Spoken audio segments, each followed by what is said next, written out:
prayer that I prayed was, Lord, help me be in control of my emotions.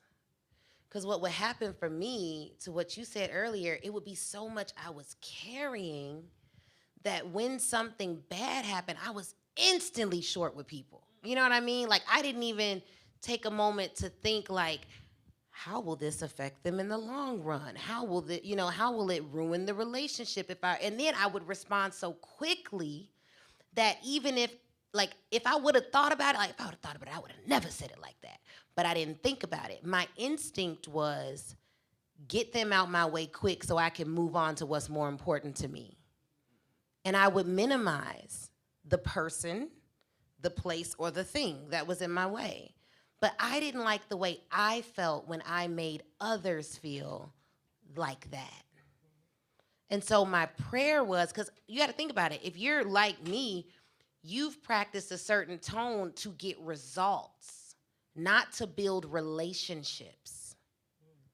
My tone was built to get results. But in the end of the day, it was that I didn't have enough discipline to control my tongue or my tone.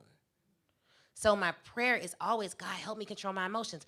Yesterday to Joy, what I look at you and say, Joy, I know, was it okay how I was talking to people? Was that all right? I don't want to make anyone feel like they're doing all this work for me and I don't value them as people.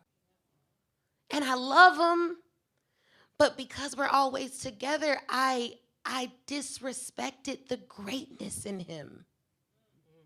Because I let my husband become common to me. And it would have ruined my marriage, y'all. And if anyone knows me, you know how much I love Chris. So even thinking about how I used to communicate with him brings me to tears because I really could have lost him if this marriage wasn't God ordained. But a lot of us have good spouses. And what we cannot do is disrespect the greatness in them, because here's what would happen. I disrespect the greatness in him, but then I want him to go out into the world and dominate. How? The person that knows him best looks at him and talks to him with such a vile mouth. But I want him to speak up and be a man, quote unquote. How?